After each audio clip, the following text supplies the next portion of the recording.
Table for One, Episode 22, Part 2 of our interview with Ignacy Trzewiczek.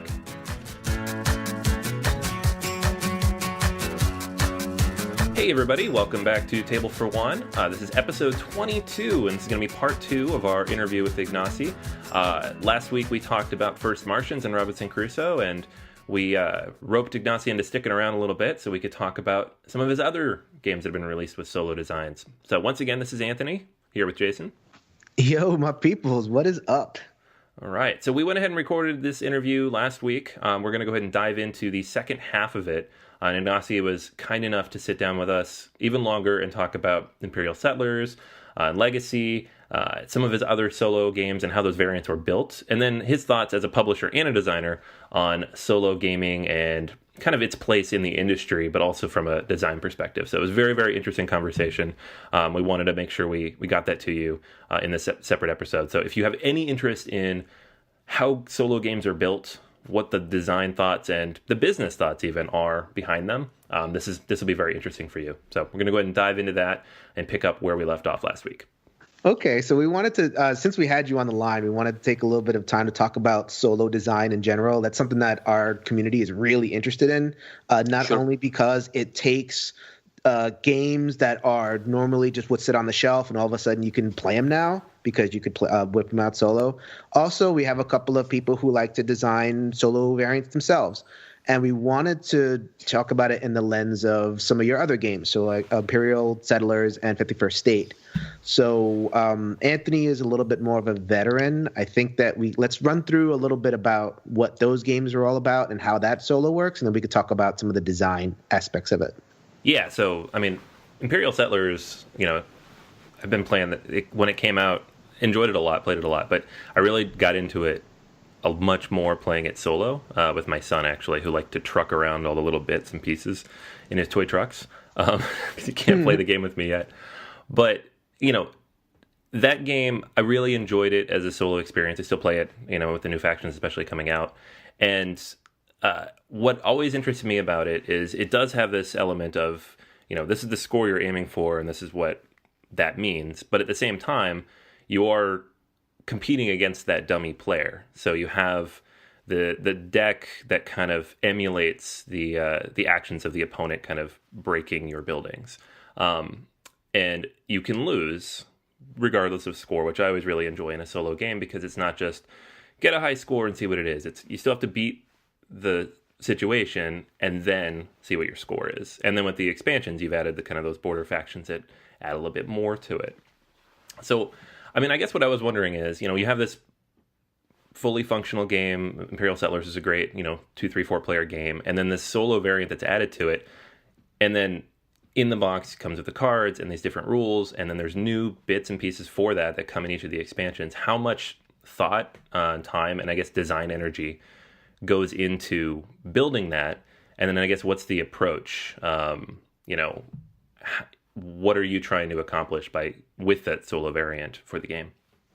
With a solo variant for the Imperial Settlers, there are two things to discuss. The first thing is the basic solo variant that is in the box, and this is actually not my achievement. This is my playtester, my main playtester of the game, Maciej Obszański, a friend of mine who was playtesting the game with me a lot.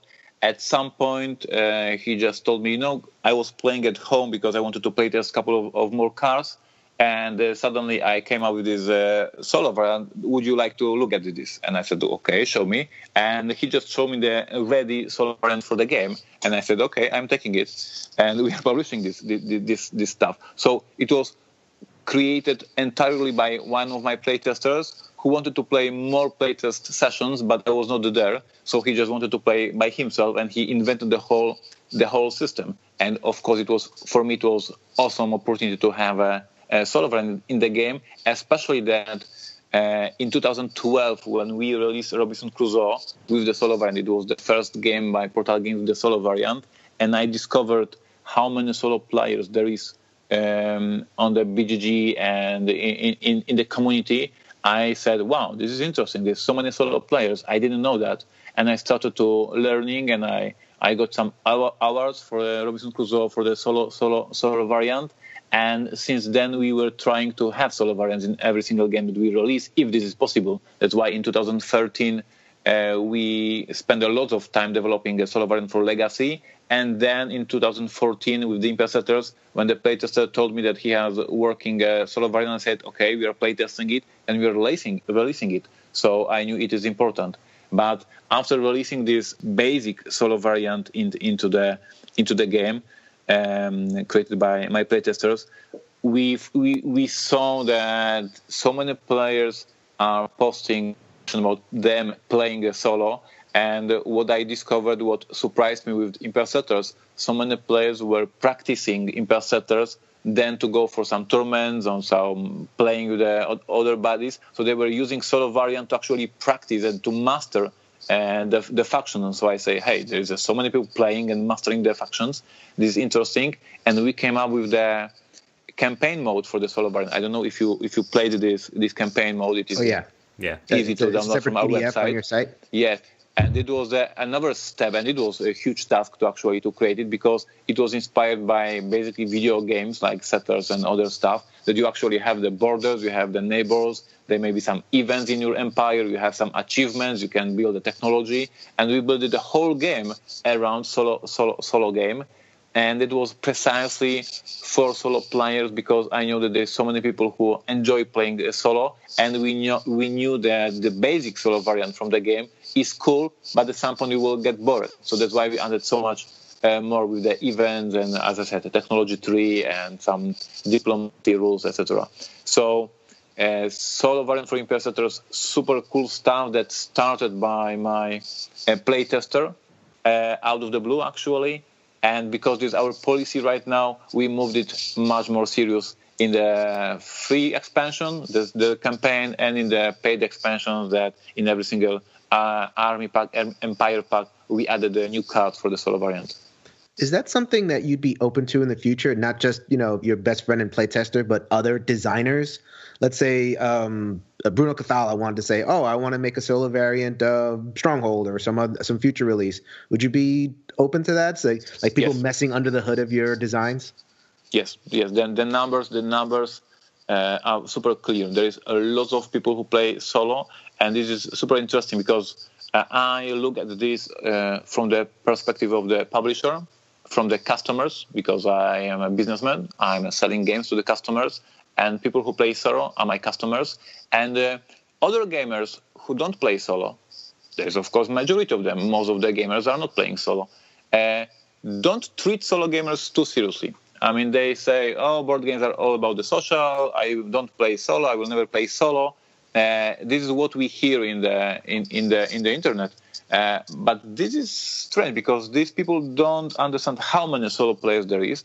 They don't understand how many people have no gaming groups and gaming buddies, and they don't have somebody to play with, or they prefer to play solo because they like puzzle in the night, playing in the environment of their rooms, or other reasons. But there's so many solo players that for us as a Portal Games, this is our policy, and it is very clear if you look at our releases and our products, that we understand how many people play solo, and we treat them super seriously. This is our customer, and we will deliver them the product. If other publishers or other people don't understand that, pity. Our listeners, you can pause the podcast for about 5 seconds to do a little dance and then come back to it. So you also mentioned, that we talk about the dummy player, that was the variant that was developed. And Anthony mentioned before how some solo variants are high scores. So you're basically playing the game, and you have to get 60 points, 45 points, or whatever the threshold is. And then if you don't get that, you're a pauper, you're a whatever they call it. When this is like really getting into the nitty gritty of it. When you think about solo variants for games, do you have an approach? Do you want a dummy player? Do you want a high score? Do you have other things that you're thinking about? I don't have a general strategy for Robinson Crusoe. It was more or less just thematic way that you are playing alone, you have a Friday, you have a dog, and you just want to make this scenario finished, and you will get some points. So this was this super simple approach, it was just built on the team. With the Imperial Settlers, I was given by a playtester a variant for legacy game. We actually spent the insane amount of time, basically created a separate game from the components. I don't know if you play the legacy. It is the game that you are building a genealogy tree and you are building your family for the 3 generations. So you are starting as a grand ancestors, and then you are building this family for the 3 centuries. And in the solo variant, we actually, on purpose, knowing what we are doing, that we are crazy and insane, we created a absolutely opposite game. In the solo variant, when you play the solo variant, you play in the modern times today, and you are trying to solve the mystery of your past ancestors. And you're playing totally different game using the same components from the game, but there's a separate rulebook for that. So we took totally different approach because we just thought it is super cool to add something totally different for the solo game. So with each title, it will be something different, probably depending on the team and depending on the game. There's no general approach for us for that. It depends on the game. Me and Anthony have been going back and forth on the high score. In particular, that's kind of in our crosshairs a little bit. We get a little bit frustrated when design doesn't we feel like it's basically the basic thing that you could do for a solo variant. It's like, oh, we need to change this from 2 to 4 players to 1 to 4 players. Let's let them play and put a chart of a high score or anything like that. I was wondering if our disdain for that is founded or if that's an approach that you might take in one of your future games. Yeah, this is interesting. We are now working on the Alien Artifacts. This is the sci-fi game, 4X game. And at this moment, we don't have ready solo rules. We are debating about it in the company. For sure, there will be solo rules, but there's no decision how we will solve them. So I don't have any update about that. But this is interesting, and I believe that this is something that should be discussed to give the publishers your voice and what you expect for the variants, and they give the publisher who does a good solo variant super clear message. This is good. Give us more of that.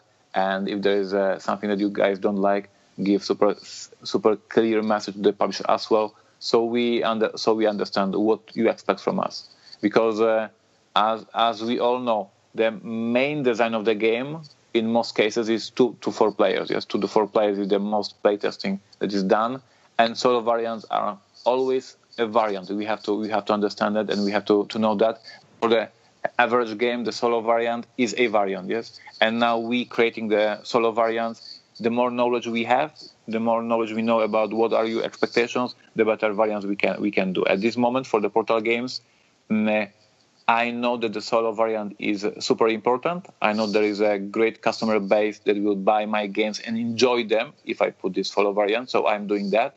And then I just need to learn more and more what is the best solo variant for you guys. Oh, so you're still learning. Yep.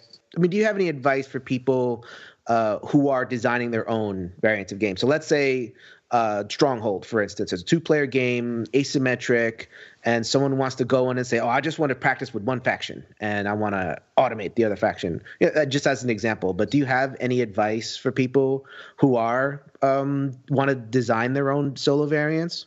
I'm not sure if I have any advice, but what I always say during the game designer seminars, when we run a seminar for the young designers, it is exactly what I say, that if you want to become designer, if you want to, in the future, do some interesting design work, start with the game that you love and create the variant for the game. Because if you love the game, if you know the game very well, it is easier for you to come up with some small expansion, to come up with some small variant, to come up with a new faction, whatever it is, yes? Because you are working on an already established game set rules, and therefore you're just tweaking with that, and this is super good for you practice, super good way to master your skills, and super good way to evaluate if you have a skill set to becoming a designer. So if your listeners are considering being a designer or considering being an active part of the community at BGG, creating some variants, this is exactly what you should do. Take the game that you love the most at home and think if you can design a solo variant. And with the solo variants, the good news for you is that it is so super easier for them to playtest them because you just playtest them by yourself. For me, playtesting the First Martians or other games is to gather 3 or 4 buddies and play together. Yes, for you, playtesting solo variant is having just you, the table, and the game, and you can play and play and play. So I'm not sure if I have advice how to approach that, but for sure I have advice. Yes, do this. Yes, do this. And what's more, and this is a fact, that the publishers are companies and they want to produce the content and to sell the content. So if you come up at some point with a very good solo variant and the solo variant works, you will contact the publisher and the publisher will sign the contract with you and publish it as an official one and you will earn some money. So it's super clear. We did it for our games, not about the solo variant, but we did a fan-based campaign for the Robinson Crusoe, MHS Beagle. It is created by the fan. He came up with the idea for the campaign. I worked with them at the final stage, but he came up with the idea. He contacted us, and he has his game, MHS Beagle, released, and you guys played the campaign probably. We were contacted by the guys who created the fan armies for Neuroshima Hex, and we loved the armies. We published them officially. The guys get money, get contract, get listed on BGG as the designer. This is super cool for the fans to actually have their own product on the shelf, in the retail, in the game stores. So if any of our listeners have this, I would say, drive to design, this passion to design, yes, it makes sense. And yes, if you will work hard and if you come up with some super interesting variant, I can promise you that it will get published if you are working with the games published by the open-minded publishers. Many of them will be interested in such a variants, and you will be credited and you will be published, and it is super, super cool. So one last thing. Thank you, by the way, for all the time that you're spending with us. This is amazing. One last thing I did want to bring up, and this is a little bit of advertising for Portal, and it's something that solo gamers are interested in, is app-based games. So Neuroshima Hex is a top 10 app game. I mean, people just love it. Every time the voting comes up, people are playing that game. I think I saw that Tides of Time was getting an app version. Am I? Yes. Are you guys developing that in-house, or? Yeah, so the announcement we made 2 weeks ago, or it was 1 week ago, a couple of days ago. Let's put it that way. A couple of days ago, we opened Portal Games Digital, and it is in-house developing company that will develop apps. We bought the rights from the older developer, from the Big Daddy's creation. We bought the Neuroshima Hex app, and this app will get a lot of love from us right now with the new armies, with the new layout, with the new features. And we just started working on the first app designed from the scratch. This is Tides of Time. And Tides of Time is a great filler, great simple two-player game. And with the app, we can make it playable also for solo players, because they can play against the AI. And what are we working right now on is campaign mode. So this is exactly what this whole interview is about: giving a solo variant, giving the possibility to play it at home against the IE in this situation. And we are building a whole tree of different challenges, different achievements that you can get, a different task that you want to achieve, and therefore move the story forward for the Tides of Time. So yes, with moving our games to the tablets and moving them to the smartphones, we'll be able to offer even our combat games, even the games that needs a real opponent that you have to outsmart. We will use the AI to be your opponent and to challenge you. That is awesome. Do you have any plans concretely for games past Tides of Time, or is it basically that and take it from there? At this moment, we have our timeline is in the first 6 months of the year, finish up this for Neuroshima Hex and finish Tides of Time, releasing these two products, and then move on to the next product. So at this moment, I can assure that we are working on these two products, and we will see what will happen next. And we have more in the future, and we have more in the future. Actually, when I look at the things we will announce at the GAMA Trade Show, which is in March. So it is quite close. we will announce a new game from Portal Games, and this game will be also playable solo. So it is good news for you guys. Please look at the announcement from GAMA Trade Show. The game is absolutely amazing. I'm going personally to GAMA to talk about the game. I'm so excited. So please be focused during the GAMA, because there'll be a super cool announcement from Portal Games. We are definitely going to be in touch with that. So I think that just about does it. Yeah. So thank you so much for coming on, Ignacy. Absolutely. It's a pleasure. It was a lot of fun talking about not only the new game, it'll be out this summer, right? Absolutely. And remember, lower the pressure, lower the hype. Don't get crazy. It's just a game. I hope it's very good. It has 2 campaigns, 6 missions, lots of gameplay. But put some pressure off my back, because I'm terrified. All right. Well, we hope that it's as good as Robinson Crusoe. How's that? You've already done Robinson Crusoe. If it's as good, gamers will be doing cartwheels and having a good time. So that's what we're going for now. That's fair point. Okay, let's be my promise that it is as good as Robinson Crusoe. Excellent. Awesome. Well, thank you so much, Ignacy. This was amazing. Thank you, guys. Thank you for having me. Alrighty, guys, that is everything for this week's episode. So much fun. So happy to have had Ignacy on the show. It's just been great getting some real clear insights into how all these things come together. And I don't care what he says. I got all the hype for First Martians. I definitely... He did it to me. I feel like I'm going to temper my enthusiasm for it. It will be as good as Robinson Crusoe. I'm good. Yeah, but that alone. Yes. Yeah. I don't know. It's still in my top 5 most anticipated for the year. I'm very excited for that.